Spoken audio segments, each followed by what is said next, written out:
Good day everyone. Our report will be tackled the environmental protection. First, we need to know the background of it. Environmental protection passed by the Congress and Senate in 2000.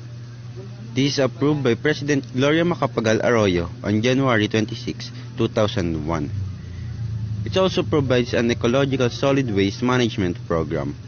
It lists prohibited acts and penalties for perpetrators. Next is the general provisions. It ensures the protection of public health and the environment. It encourages the minimization of solid waste generation. It also promotes the recycling and reuse recyclable waste and environmental awareness. Here we have the definition of terms. Number 1. Controlled dump. This is a disposal site where solid waste is deposited according to minimum prescribed standards. Number 2. Leachate. Liquid produced from waste decomposition and water percolation containing dissolved and suspended materials. Number 3. Open dump. A disposal area where solid waste are indiscriminately thrown without regard for environmental and health standards. 4. Ecological solid waste management.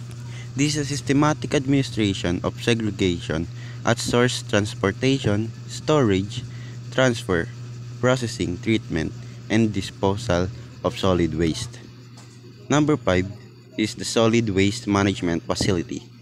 Any facility for the collection, source separations, storage, transportation, transfer, or disposal of solid waste. 6. We have solid waste. It includes agricultural waste, bulky waste, white goods, and yard waste. It excludes hospital or laboratory and hazardous waste. 7 is recyclable material. This is collected waste free from contamination, reusable as raw materials. Lastly is the sanitary landfill. Waste disposal site with engineering control over potential environmental impacts. Next, we talk about the National Solid Waste. This commission, NSWMC, or National Solid Waste Management Commission, is composed of 14 members from the government and 3 from the private sector. It formulates and plans the National Solid Waste Management Framework. It also develops programs for marketing recycled materials. Here are the members of National Solid Waste Management Commission. The 14 members is the government members. They are involved in multiple government departments to ensure that environmental policies are integrated across various sectors such as environment, local government, science and technology, public works, health, trade, and agriculture. The 3 other members is the private members. These members of NGOs and industries representatives to ensure that the Commission benefits from practical insights and expertise in recycling, manufacturing, and environmental protection. National Ecology Center. The National Ecology Center was established to support the implementation of the Ecological Solid Waste Management Act, or RA 9003, through providing consulting, training, and networking services. It is under the Environmental Management Bureau. So yung National Ecology Center ay ginawa talaga siya, in-establish talaga siya para suportahan yung pagpapatupad ng ecological solid waste management. So ito ay nakakatulong sa pamamagitan ng pagbibigay ng mga consultation, mga training at networking services galing sa iba't ibang sektor. So dako naman tayo sa function ng National Ecology Center. So number 1, facilitate training and education on ecological solid waste management. Second, establish and manage a solid waste management information database with DTI and other concerned agencies. Third, promote development of recycling market. Next, facilitate assistance in solid waste management facilities. Last, develop, test, and disseminate model waste minimization and reduction. Next na tatalakayin natin ay roles of Department of Environment and Natural Resources. So bago natin alamin kung ano nga ba yung role natin, ay alamin muna natin kung ano yung DNR. So alam ko naman na lahat sa atin ay alam yung department na to. So ang DNR ay responsible siya for the conservation, management, and development of the country's environment and natural resources. Ngayon naman, dako na tayo sa roles ng DNR. First, Chair of the National Solid Waste Management Commission. Pangalawa, prepare an annual National Solid Waste Management Status Report. So sila yung gumagawa ng report about doon. Pangatlo, prepare and distribute information on solid waste management. Next, establish methods and guidelines on waste reduction, collection, and disposal. Lastly, visitorial powers on any solid waste generator, recycler, facilities, and etc. So yan yung ginagawa ng DNR. Sila yung namamahala sa mga bagay na ganyan.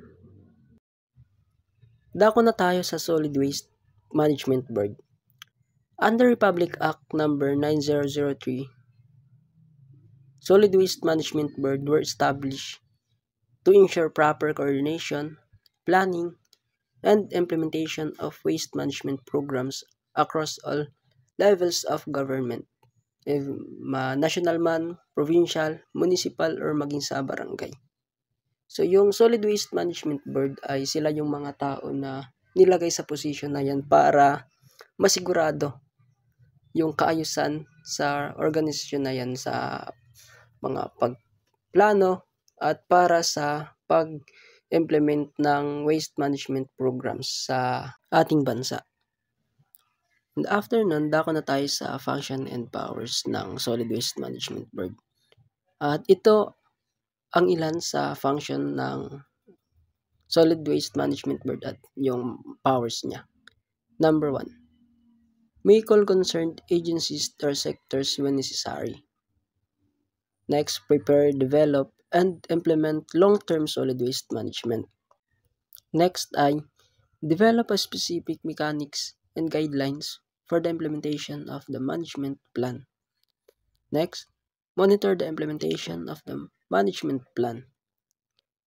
Recommend measures against pollution for the preservation of the natural ecosystem. And lastly, review the management plan every 2 years. So yun ang function and powers ng solid waste management. And dako na tayo sa mga members ng solid waste management.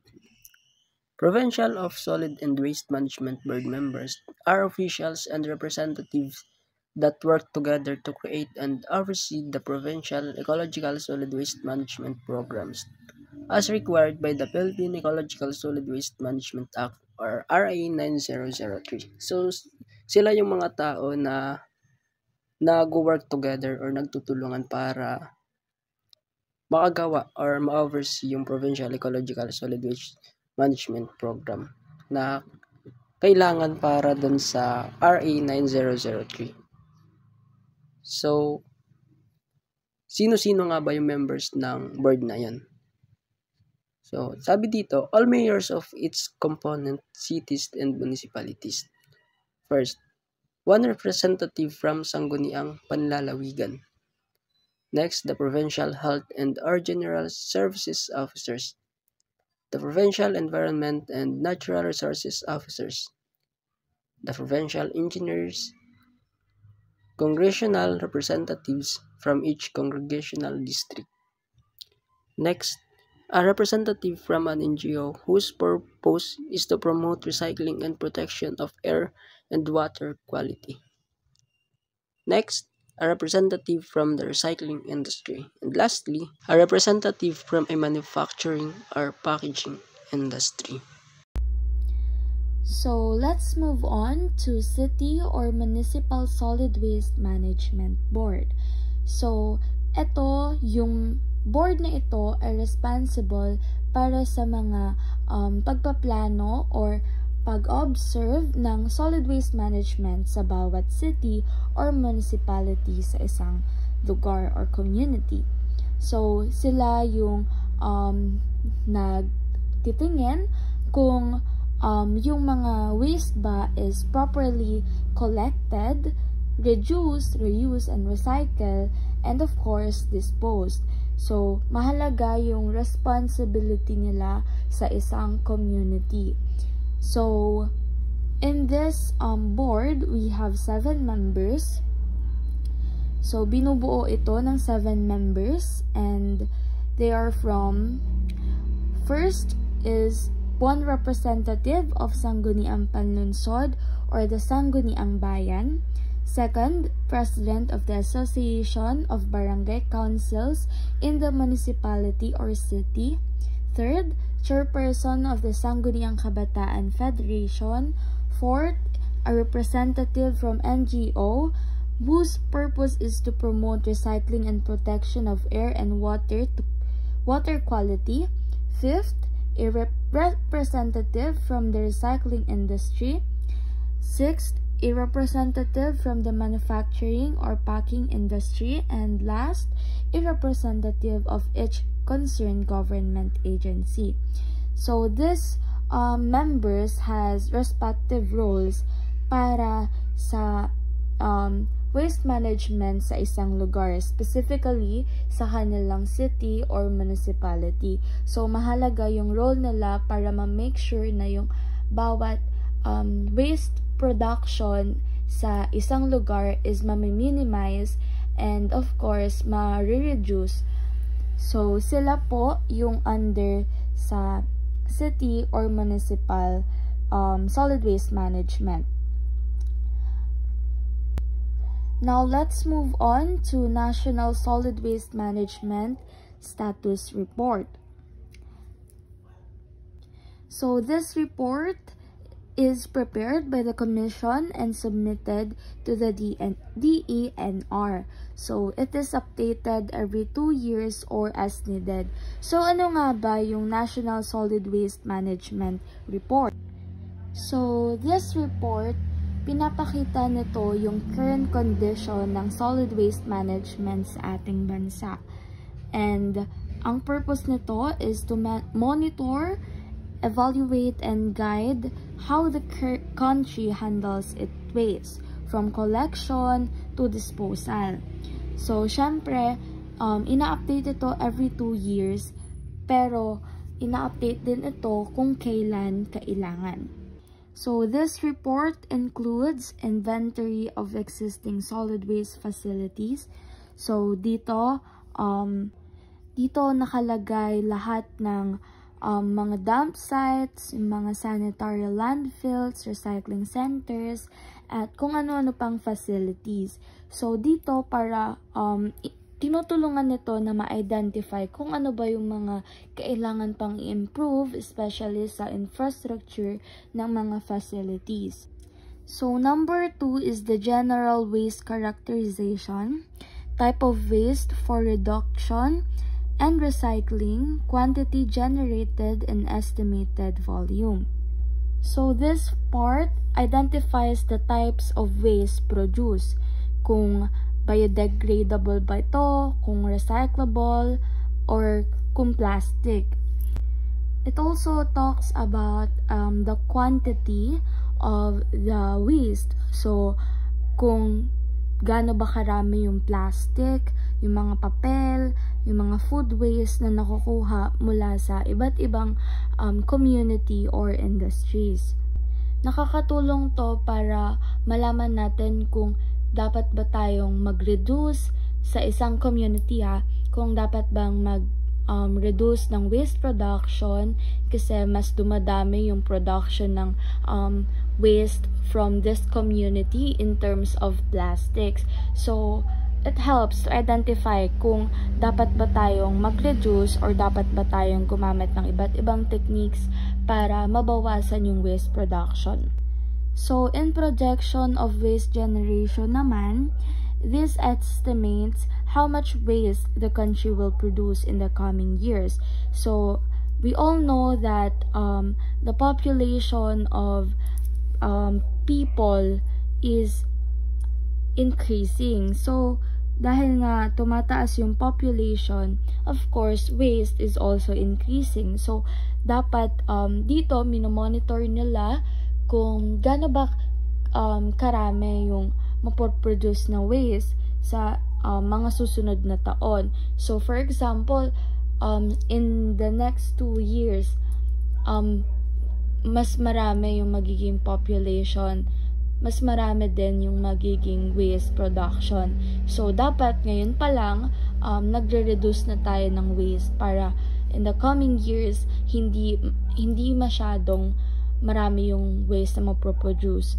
Kasi nga, nagkaroon na tayo ng reduction ngayon pa lang. So, varying regional, geologic, hydrologic, climatic, and other factors vital in implementation of solid waste practices. So, dito naman, pumapaloob dito kung saan ba dapat yung location ng mga facilities in terms of waste management. So, syempre, for the landfills, for the dump sites, dapat yung location nito is hindi malapit sa mga rivers, sa mga ocean, or dapat hindi siya malapit sa mga flood prone areas, kasi magkakaroon tayo ng contamination kung yung waste natin is located sa mga ganong areas. Of course, tayo rin yung maapektuhan. In population density naman, it shows how many people live in a certain area or how that affects waste production. So, syempre, kapag mas maraming population sa isang lugar, mas maraming waste. So, like cities or urban areas, mas marami silang napoproduce na waste compared sa mga rural areas. So, kailangan yung urban city or urban areas ay mas mayroong better collection system and recycling programs. Kasi, sila dapat yung mas pinagfo-focusan ng pagkakaroon ng reduction sa waste. In political, economic, organizational, financial, and management problems affecting solid waste management naman, dito pinag-uusapan yung mga issues, problems, and challenges na nagkakaroon ng issue para sa solid waste management. Of course, meron tayong different problems na kailangan ng solution. So, dito pag-uusapan and i-gather lahat ng problems in terms of solid waste management. And doon, sila mag-come up ng, of course, solution, and para magkaroon din ng additional policies or laws for that problem. So, dito pinag-uusapan yung mga poor coordination, weak enforcement, or environmental laws. So, syempre, kapag na-identify ito, magkakaroon ng better policies and solution. So, number 7, systems and techniques of waste reduction, reuse, and recycling. So, dito naman, ano nga ba yung mga techniques na ginagamit na para minimize yung waste? So, kagaya ng mga programs for recycling, yung mga campaigns for waste management, yung mga ganon. So, dito pinag-uusapan yung mga actions and mga techniques na ginawa para ma-reduce yung waste. So, available markets for recyclable materials. Dito naman, in-identify yung mga businesses or industries or companies na bumibili ng mga recyclable materials like papers, plastics, para ma-reduce yung waste. Syempre, parang dito recycling na siya. And at the same time, magkakaroon din tayo ng funds for the waste management. So, estimated cost of collecting, storing, transporting, marketing, and disposal of waste and recyclable materials. So, dito, nakalagay yung total expenses, kagaya ng yung mga sweldo ng mga kumukuha ng mga basura, yung mga programs na ginawa, and also yung gas ng mga truck na ginagamit para kolektahin yung mga basura mula sa iba't ibang lugar.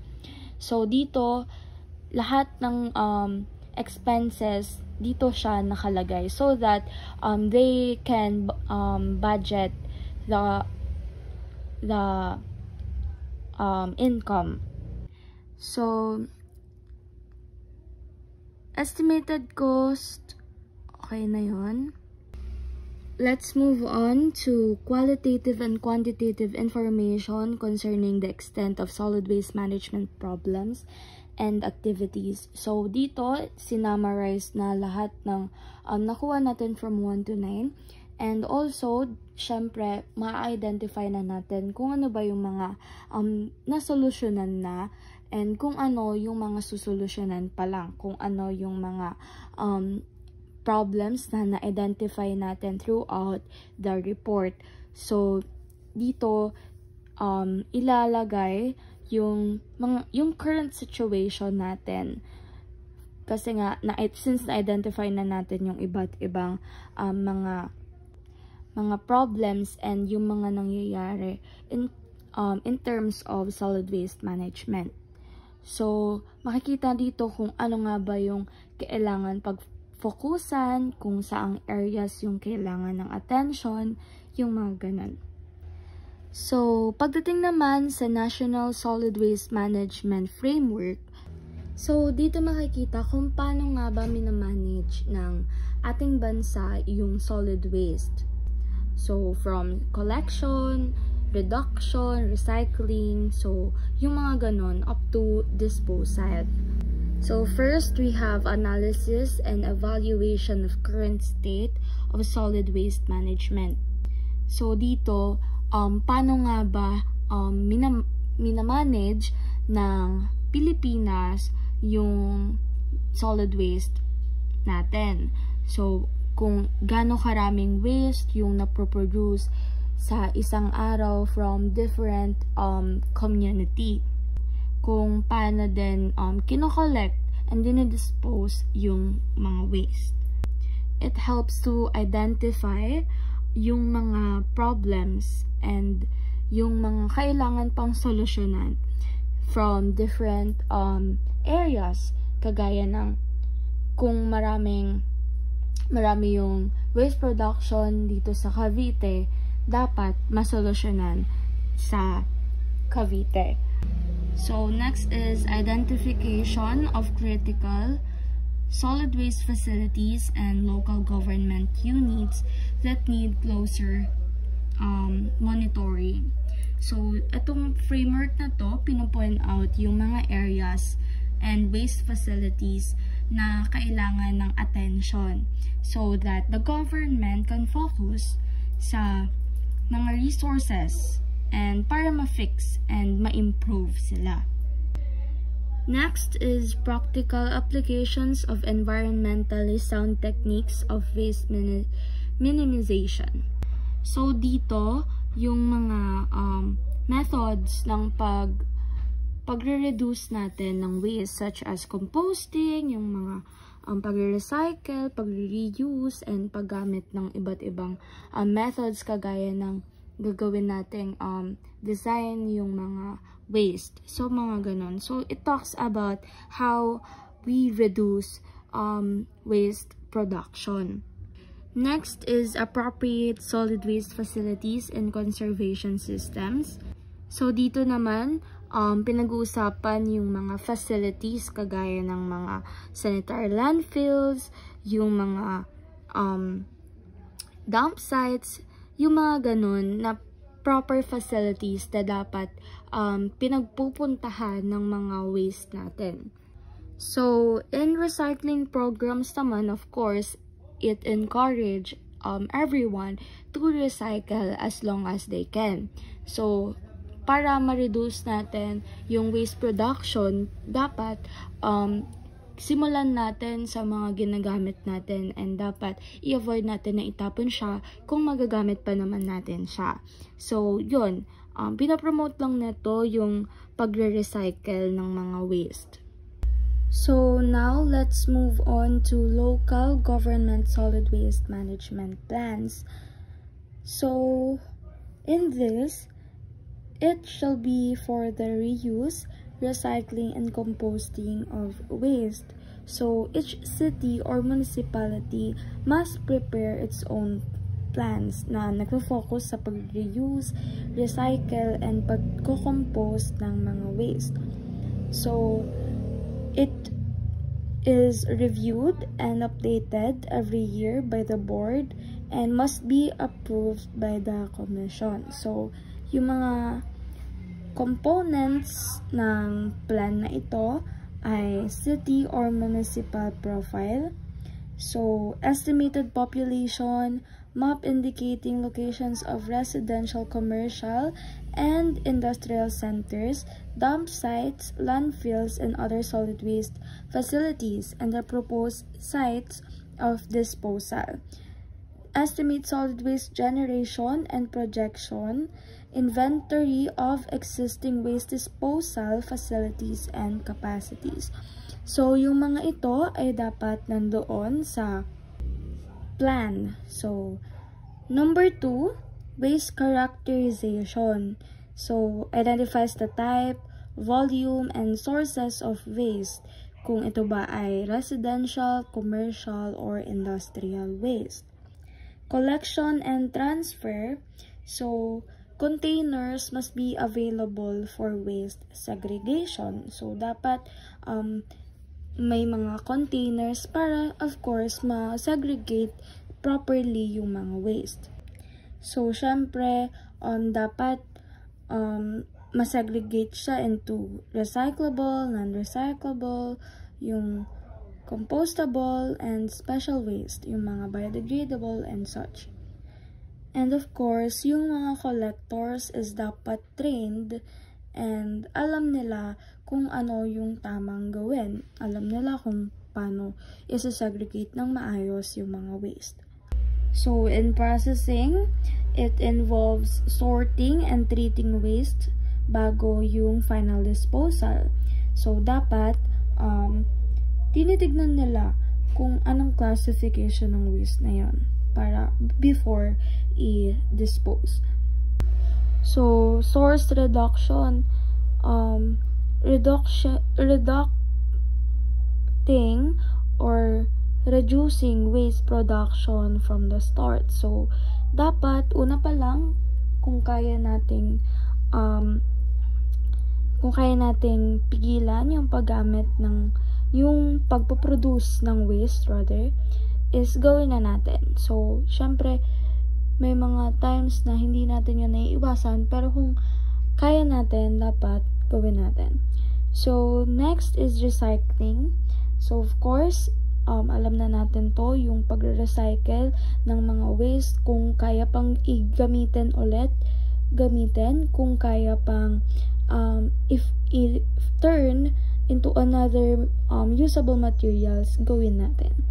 So, next is composting, yung paggawa or gagawin nating compostable or biodegradable yung mga waste para turn natin siya into organic fertilizer. So, solid waste facility capacity and final disposal. So, syempre, nandito na yung landfills, yung mga dump sites. So, ito, minamanage natin siya properly. So, next is education and public information. Syempre,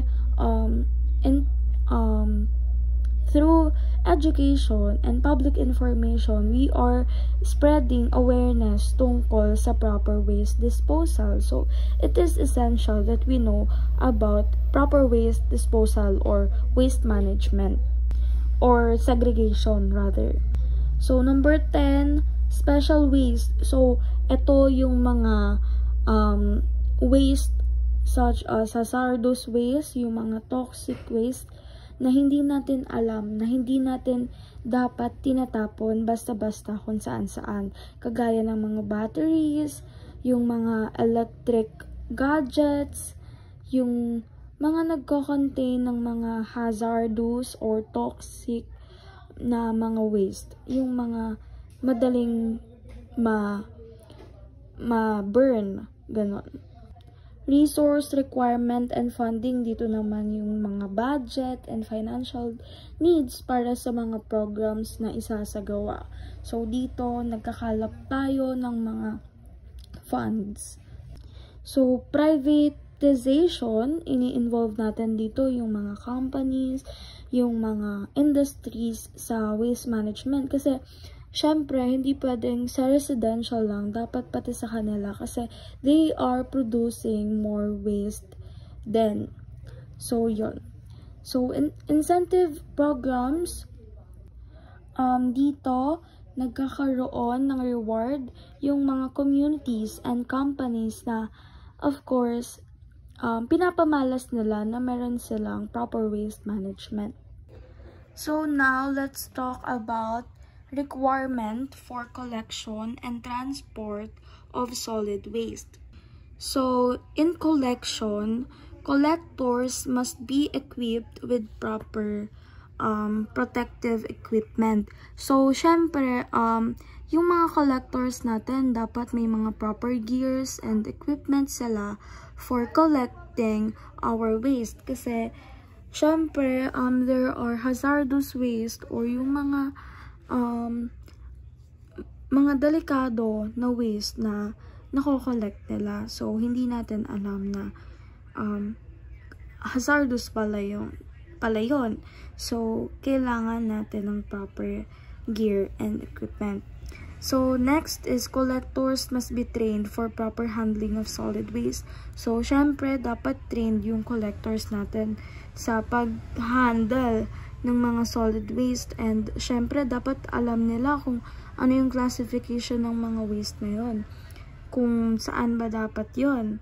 And also, kung paano nila yun kukunin, paano nila i-handle so that they are protective. Diba? So, in terms of transport, vehicles must be covered and must bear the number and name of the solid waste agency. So, syempre, dapat covered yung vehicle para ma-prevent natin na ma-spill or matapon yung mga waste. And also, ma-contaminate. Kasi, it is dangerous kapag natapon ito, tapos kumalat. Syempre, panibagong issue na naman yan. So, next is dapat dinidisplay nila yung name and number ng Waste Management Agency. So that alam ng tao kung saan mapupunta yung kanilang waste. So, transfer station, site of station must consider the land, proximity to collection area, and accessibility of haul routes to disposal facility. So, dapat kino-consider nila yung location ng station in terms of yung land use and environmental impact, proximity to the collection area, and accessibility ng routes leading to the disposal facility. Now moving on to waste management facilities. Inventory of waste disposal facilities by DENR, DOH, DILG, and other concerned agencies. Prohibition against the use of open dumps for solid waste. Permit for solid waste management facility construction and expansion. Guidelines for controlled dumps, surface water and peripheral site drainage control. Provision for decomposition, restriction of waste disposal to small working areas, controlled waste picking, post-closure site cover and vegetation. Sanitary landfills. Setting of sanitary landfills must be consistent with the land use plan of LGUS. Should have adequate quantity of earth cover materials that is easily handled and compacted. Must not be located near aquifers, groundwater, reservoirs, or any body of water. Must be large enough to be able to accommodate the community's waste for 5 years or more. Must have a separate containment area for hazardous waste. Next are the 7 criteria for establishment of sanitary landfills. 1. Liner system of clay layers or geosynthetic membranes to contain leachate and reduce or prevent contaminant flow to groundwater. 2. Leachate collection and treatment system. 3. Gas control recovery system to collect gas for treatment or for use as an energy source. 4. Groundwater monitoring well system to take water samples for groundwater quality. 3. Cover soil and geosynthetic materials placed over the waste each day to control the infiltration of water gas emission to the atmosphere. 6. Closure procedure. 7. Post-closure care procedure. Owner must maintain the landfill's environment. Next is the criteria for operating sanitary landfills. 1. Disposal site records. Records of weight, volume, accepted, accurate to within 10% and must be educate for overall planning and forecasting the rate of site filling. Next is the Solid Waste Management Fund, registered as a special account in the National Treasury. The fund is sourced from 4 main sources. First being fines and penalties imposed. Second is process of permits and license issued by DNR. Third is donations, endowments, and grants. Lastly, 4. From allowance given by the government. The funds is used on 4 main things. 1. Products, facilities, technologies to develop proper solid waste management. 2. Awards and incentives. 3. Research programs. 4. Operations of the Commission. The prohibited acts: littering, open burning of solid waste, not segregating waste, squatting in open dumps or landfills, open dumping or burying of waste in flood-prone areas, importation, manufacturing, distribution of non-environmental accepted materials, operating without an environmental compliance certificate or not conforming with the land use plan of the LGU. Moving on to incentives. Monetary rewards that are sourced from the Commission Fund. Types of incentives. Number 1. Fiscal incentives or tax incentives. A. Tax-free or duty-free importation of equipment used for collection of solid waste must not be sold 5 years from date of acquisition. B. Tax credit on domestic capital equipment. 50% of the value will be waived. C.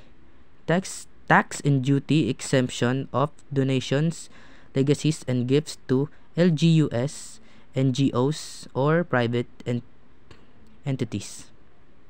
2. Non-fiscal incentives.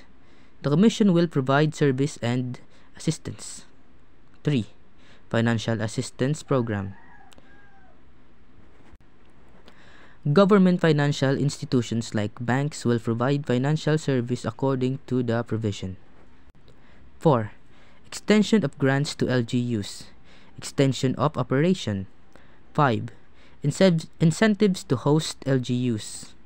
LGUs will be granted these incentives when they host waste management facilities.